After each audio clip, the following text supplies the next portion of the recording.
वैश्विक अर्थव्यवस्था पर विनाशकारी प्रभाव डाला है। हाल की जियोपॉलिटिकल घटनाओं ने भी दिखाया कि विश्व की शांति और स्थिरता कितनी नाजुक स्थिति में है और सभी देश कितने इंटरकनेक्टेड हैं। यूक्रेन के संकट के आरंभ से ही हमने तुरंत युद्ध विराम का आह्वान किया और इस बात पर जोर दिया था कि विवाद को सुलझाने के लिए बातचीत ही एकमात्र उपाय है।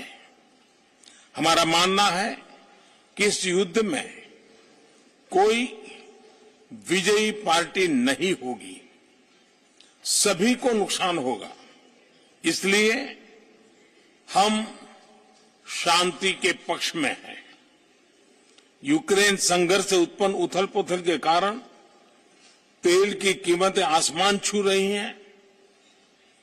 विश्व में खाद्यान्न और फर्टिलाइजर की भी कमी हो रही है। इससे विश्व के हर परिवार पर बोझ पड़ा है, किंतु विकासशील और गरीब देशों पर इसका असर और गंभीर होगा।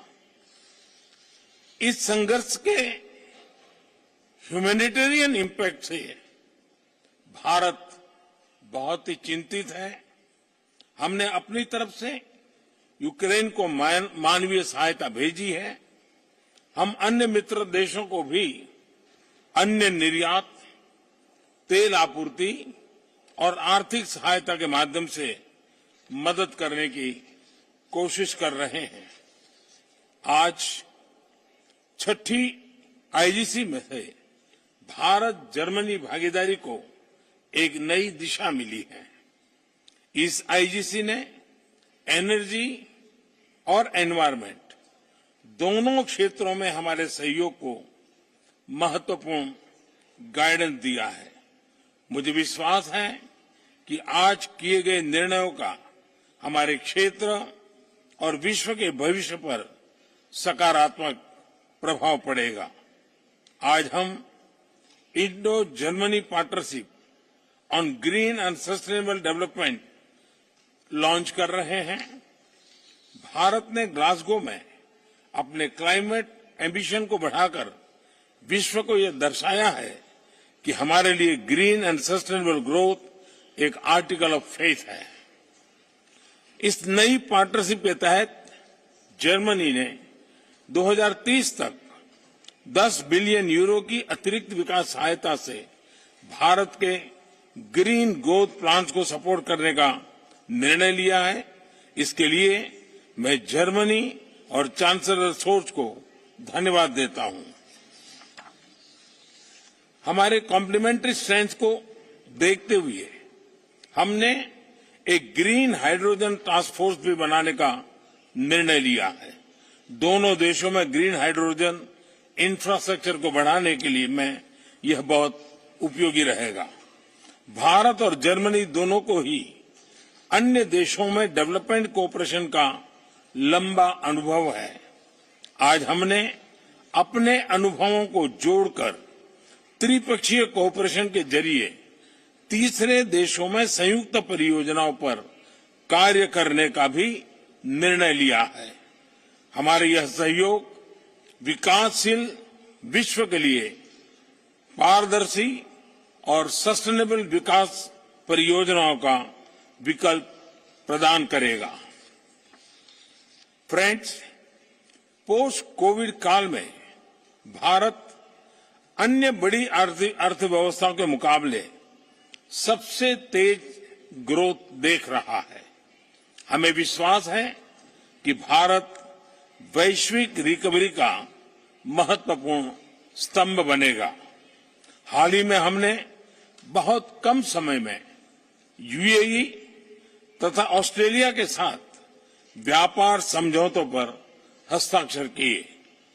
ईयू के साथ भी हम एफटीए वार्ताओं में शीघ्र प्रगति के लिए प्रतिबद्ध हैं।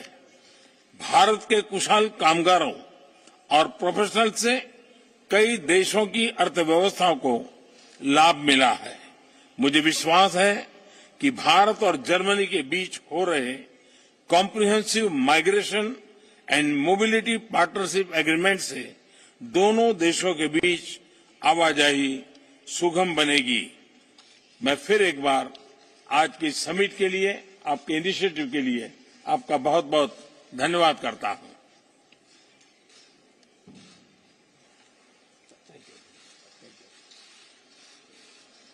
जर्मनी का शुक्रिया अदा किया है जिस तरह से ग्रीन एनर्जी के क्षेत्र में जर्मनी ने भारत का सहयोग करने के लिए ऐलान किया है।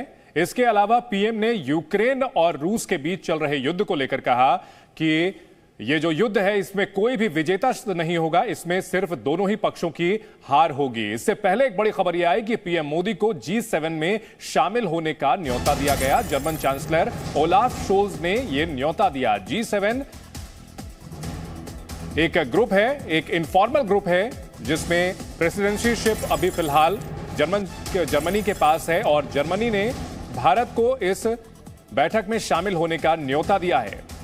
यह न्योता यही दिखाता है कि भारत के संबंध चाहे रूस हो या फिर यूरोप के देश उनके साथ बराबरी के हैं और रूस के साथ अच्छे संबंधों के बावजूद यूरोप के देश भारत का सम्मान करते हैं और भारत के स्टैंड की सराहना करते हैं और इसी वजह से G7 बैठक में शामिल होने का न्योता दिया गया है। आज कई समझौतों पर हस्तखत हो रहे हैं। यूक्रेन के संकट के आरंभ से ही हमने तुरंत युद्ध विराम का आह्वान किया और इस बात पर जोर दिया था कि विवाद को सुलझाने के लिए बातचीत ही एकमात्र उपाय है। हमारा मानना है कि इस युद्ध में कोई विजयी पार्टी नहीं होगी, सभी को नुकसान होगा। इसलिए हम शांति के पक्ष में हैं।